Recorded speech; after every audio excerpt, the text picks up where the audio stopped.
Pendengar yang budiman, kali ini saya akan berbagi sebuah kisah nyata. Seorang lelaki yang berpoligami. Namun, setelah sekian lama dijalani hingga kedua istrinya dikaruniai anak, sang suami sangat menyesal atas apa yang sudah dia lakukan selama ini. Semoga kisah nyata ini bisa diambil ibrah atau hikmahnya, terutama bagi kaum Adam yang berniat untuk berpoligami. Teman, semua yang disyariatkan Allah adalah benar yang harus kita lakukan. Dan syariat itu tidak pernah salah dan keliru. Yang menjadikan hancur adalah pribadi kita sebagai manusia. Namaku Yusuf. Aku dijodohkan oleh orang tuaku dengan anak temannya bernama Anissa. Dia seorang perempuan muslimah, solehah, pintar, dan sangat baik.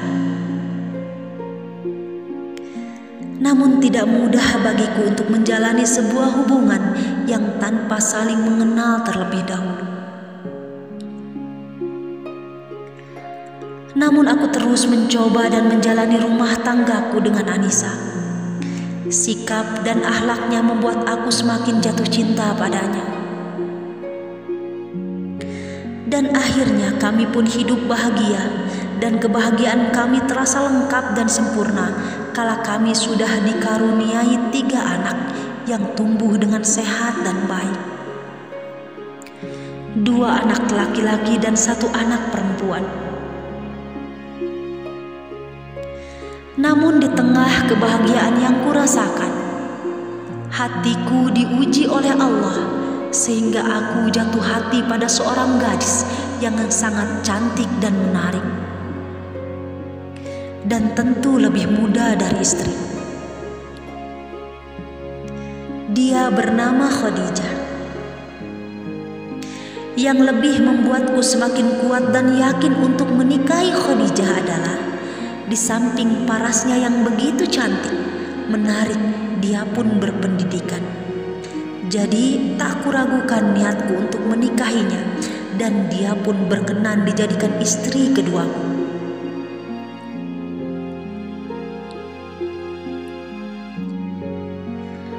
Pada suatu hari aku memberitahu istriku akan niat menikahi Khadijah. Namun istriku tak menjawabnya. Hanya derayan air mata yang membasahi pipinya kala ia harus mendengar keinginan dan keputusan suaminya.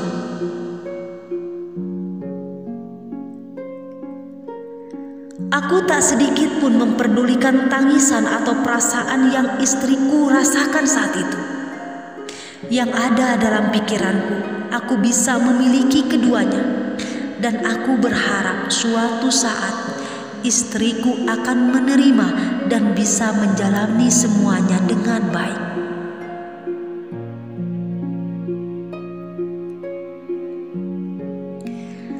Terjadilah pernikahanku dengan Khadijah, pernikahan keduaku yang membuat aku sangat bahagia karena didasari dengan suatu hubungan dan aku sangat mencintainya.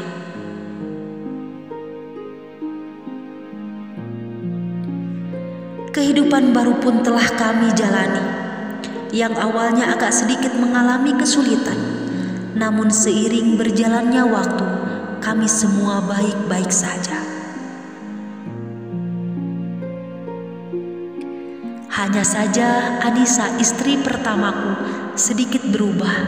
Dia memilih untuk selalu berdiam diri dan sangat dingin ketika menghadapi permasalahan.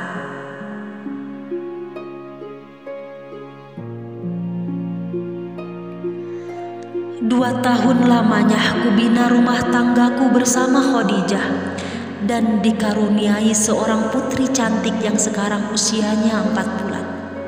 Sementara Anissa tidak banyak berubah darinya, hanya mengurus dan mendidik anak-anaknya yang semestinya.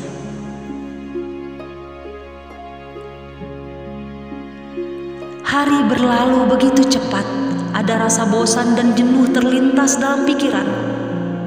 Keseimbanganku sudah mulai goyah, sehingga terjadilah prahara dalam keluargaku, sehingga aku berpikir untuk menceraikan salah satu dari kedua istriku.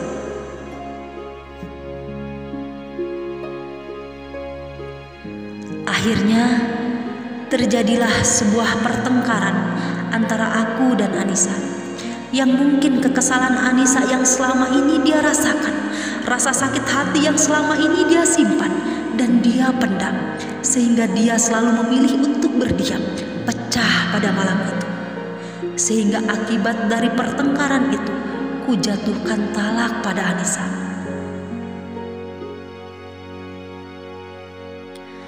Anissa pun tidak bisa berbuat apapun di saat dia menerima kenyataan yang tak pernah terpikirkan olehnya. Dia berharap rumah tangganya baik-baik saja.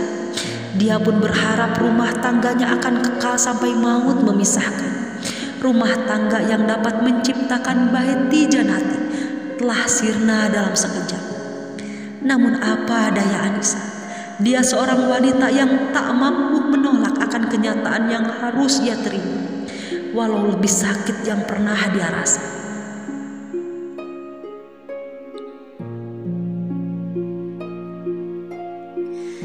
Dia mencoba untuk menerima dengan lapang dada dan ikhlas, karena ini semua terjadi akan kehendak Sang Maha Kuasa. Dia hanya bisa terdiam dengan kebisuan air matanya. Aku membiarkan ketiga anakku untuk ikut bersama Anissa ibunya, karena aku yakin ketiga anakku akan memilih ikut bersama ibunya dibanding ikut denganku. Anissa dan ketiga anakku telah pergi meninggalkanku. Kini hanya tinggallah aku bersama Khadijah dan juga putri kecilku.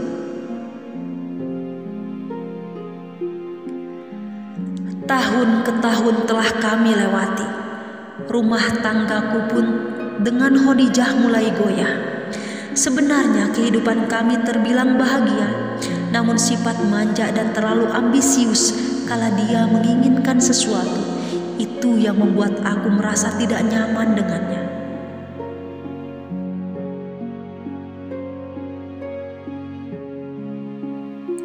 Dia kurang memahami perasaanku, sehingga tak heran jika belakangan ini kami mulai diterpa pertengkaran.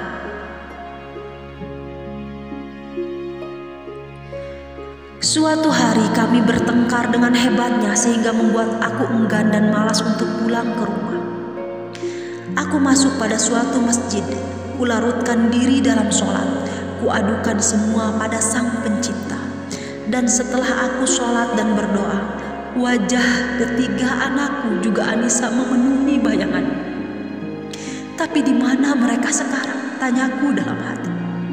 Tak terasa 10 tahun lamanya aku berpisah dengan mereka. Pasti anak-anakku telah tumbuh besar sekarang. Tapi kemana aku harus mencari? Sementara selama 10 tahun kami tak pernah ada komunikasi sedikit. Dan 10 tahun pula kehidupan baruku telah membutakan mata hati, sehingga aku lupa dengan anak-anak. Mereka adalah tanggung jawabku, tapi telah aku abaikan. Dan 10 tahun pula tak sedikit pun aku memberi biaya hidup kepada ketiga anakku. Hatiku semakin menderita kala aku ingat itu. Aku berjanji pada diriku akan mencari mereka dan meminta maaf pada mereka.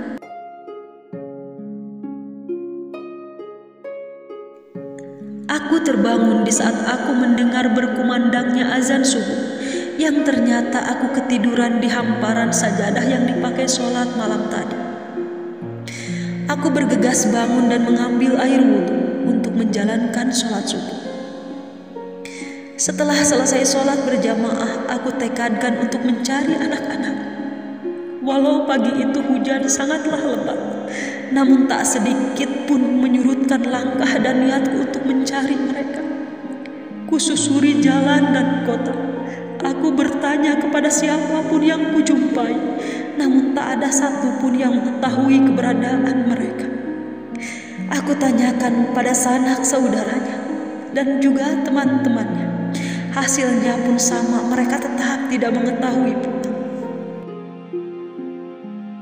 Namun semangatku tak sedikit pun pudar.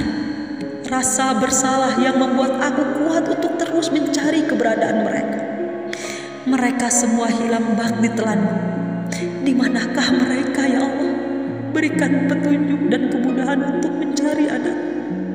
Aku menjerit dan menangis dalam hati memohon petunjuk Ilahi.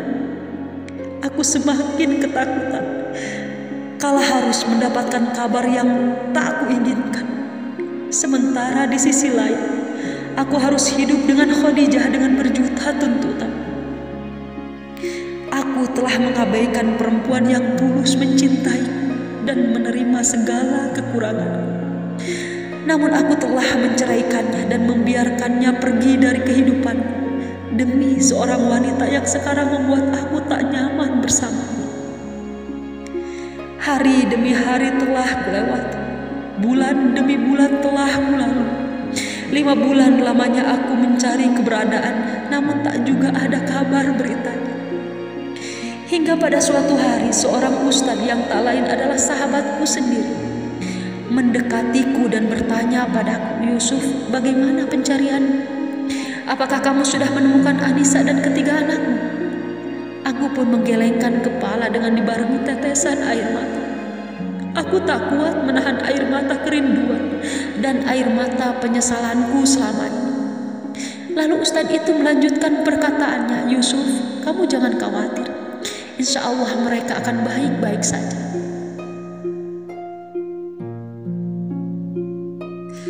Di saat aku mendengar perkataan dari sahabatku itu, kutatap wajahnya seolah-olah ada harapan baru untukku, dan seakan sahabatku tahu keberadaan mereka. Ternyata memang benar saja dugaanku bahwa dia tahu di mana mereka berada. Setelah aku mendesaknya dan bersimpuh memohon bantuannya, sang ustadz pun memberitahu keberadaan mereka. Anissa telah pergi jauh sejauh-jauhnya dari kota yang pernah mereka jalin hidup bersama. Jarak tempuh antara kota ke kampung yang Anissa tempati sekitar 5 hari perjalanan. Anissa mengabdikan diri di sebuah pondok pesantren yang sangat jauh dari keramaian kota. Tidak menunggu bergantinya hari, bahkan tidak menunggu bergantinya jam. Saat itu pula aku mengajak sahabatku untuk mengantarkanku ke kampung itu. Aku sangat berterima kasih atas petunjuk dan atas jawaban yang selama ini aku cari. Perjalanan yang panjang membuat aku kelelahan, sehingga aku memutuskan untuk beristirahat sejenak untuk sekedar melepas lelah. Mampirlah kami di salah satu masjid pada suatu kampung yang kulewati. Dadaku terasa sesak, perasaan yang tak menentu, pikiran yang berkecamuk, rasa takut yang menghantui hati. Manakala nanti aku sudah bertemu dengan anak-anak, mereka tak mau melihat dan menerima. Aku coba untuk menenangkan hatiku yang semakin tak menentu. Kuhela napasku dan aku berdoa pada Allah, semoga mereka bisa memaafkan segala kesalahan.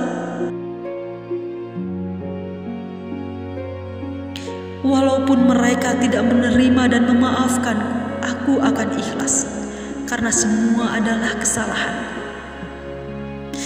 Tiba-tiba aku dikejutkan oleh merdunya suara azan.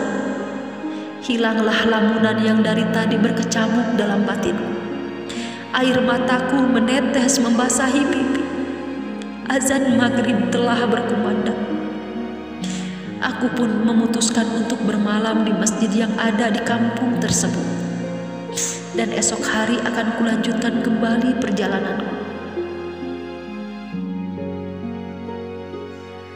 Di saat kami melaksanakan sholat maghrib, aku tenggelam oleh merdu dan tartilnya suara imam yang sangat fasih dalam melafalkan ayat demi ayat yang beliau bacakan.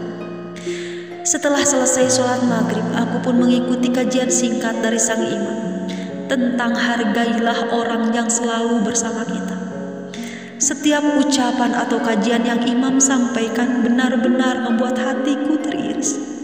Rasa bersalah semakin menghantuiku. Aku telah menelantarkan orang yang sangat berharga dan berarti dalam hidup.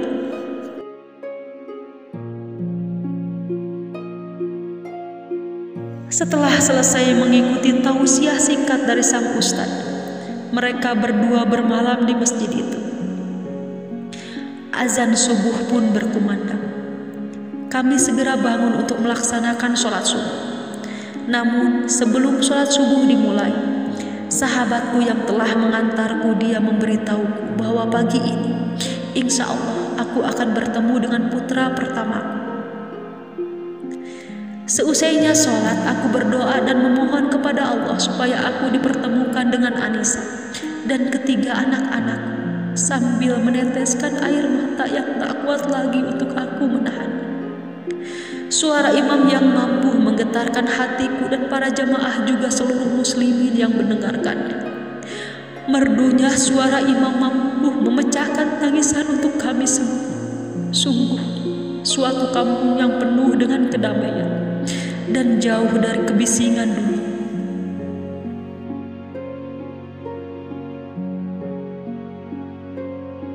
Ketika imam itu selesai, aku menyalami beliau. Aku pun sangat terkejut kala aku mendapati sebuah tai lalat di dagunya yang sudah tertutup janggut tipisnya. Kutatap wajahnya yang memancarkan cahaya kedamaian.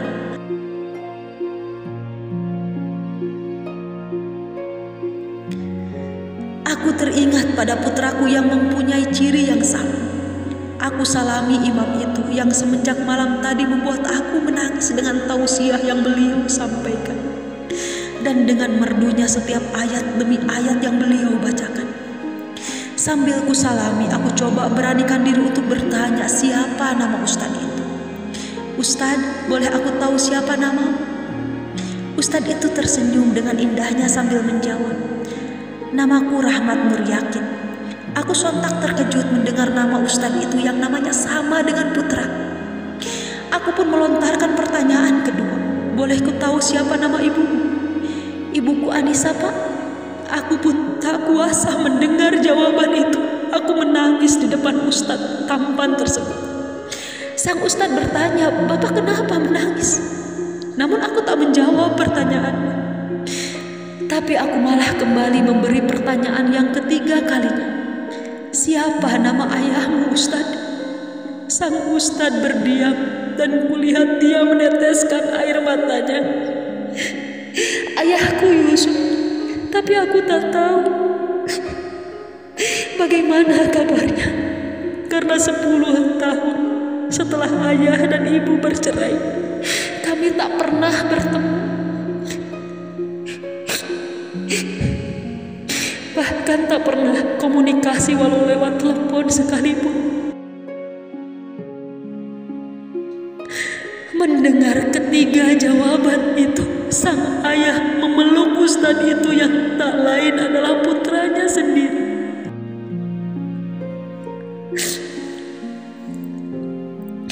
"Ustadz, aku ayahmu, Nak. Selama 5 bulan aku mencari keberadaanmu dan pagi ini aku telah dipertemukan denganmu." Sang ayah sujud syukur tanda terima kasihnya kepada Allah yang telah mempertemukan dia dengan anaknya. Sang ustadz menangis dan memeluk ayahnya yang sudah nampak tua termakan usia. Pemandangan haru pun menyelimuti seluruh jamaah di masjid itu. Tak ada satu orang pun yang tidak meneteskan air mata melihat kenyataan dan melihat pertemuan seorang ayah dengan anaknya. Sang ayah menciumi putranya sambil menangis dan berkata, "Putraku, maafkan atas segala kesalahanku selama ini. Maafkan atas segala hilafku. Maafkan atas segala kelalaianku. Maafkan ayah sayang." Sang ustadz mengusap air mata ayahnya sambil berkata, "Ayah, sudahlah. Semua telah terjadi. Aku telah memaafkan segalanya. Ayah adalah ayah kandungku. Walau 10 tahun lamanya ayah tak mencariku, tapi aku tak pernah melupakan ayah. Dan aku selalu berdoa di setiap sujudku supaya ayah sehat dan baik-baik di sana. Dan aku pun selalu berdoa semoga Allah memanjangkan umur ayah sehingga kita bisa dipertemukan dan disatukan kembali seperti dulu. Ketahuilah ayah, hari ini, pertemuan ini bukan sebuah kebetulan, namun ada campur tangan Tuhan hingga akhirnya kita dipertemukan. Terima kasih ya Allah atas kebahagiaan yang kudapatkan saat ini. Air mataku semakin deras tatkala aku mendengarkan ucapan. Aku bahagia dan bangga melihat anakku tumbuh menjadi seorang yang sangat gagah, berbudi pekerti dan berakhlak mulia, sekaligus sebagai penghafal Al-Quran dan menjadi imam untuk masyarakat di sana. Sungguh Anissa ibunya telah berhasil mendidik mereka.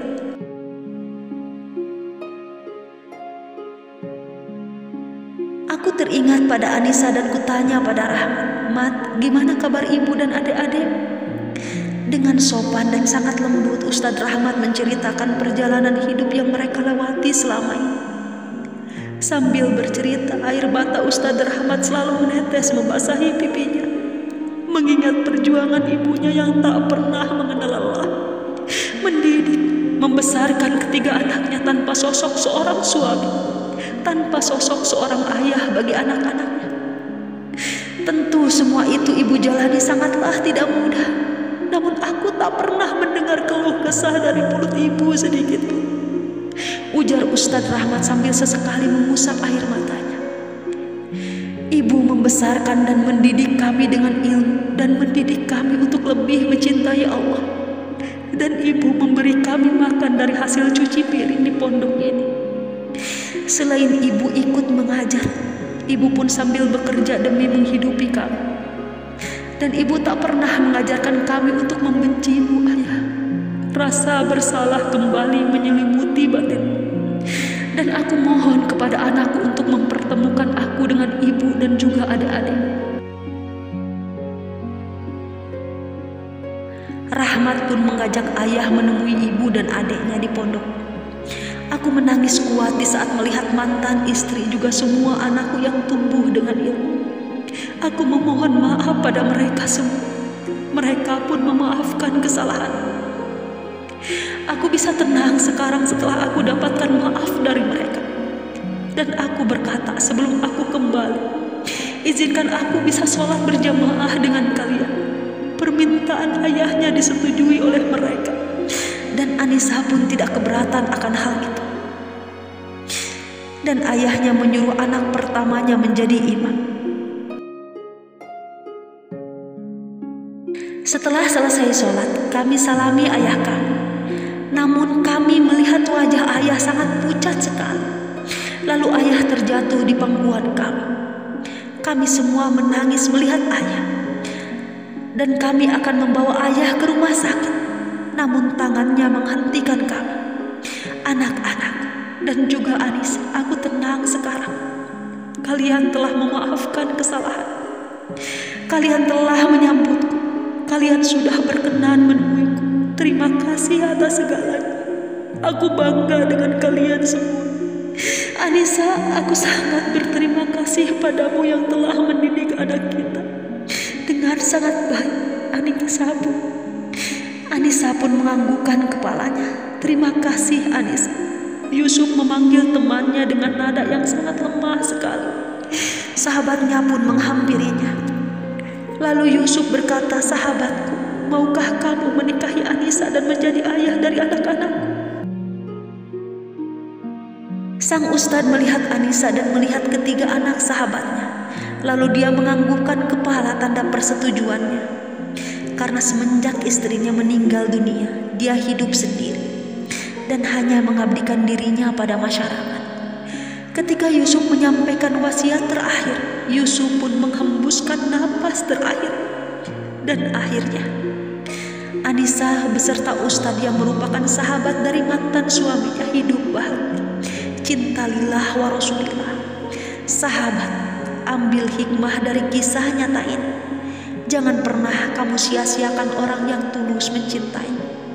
Jangan pernah kamu sia-siakan orang yang menerimamu apa adanya. Karena semua orang bisa menerima kelebihan pasangannya, tapi belum tentu bisa menerima kekurangan pasangannya. Sayangi dan cintai dia sebelum kamu menyesal seumur hidupmu.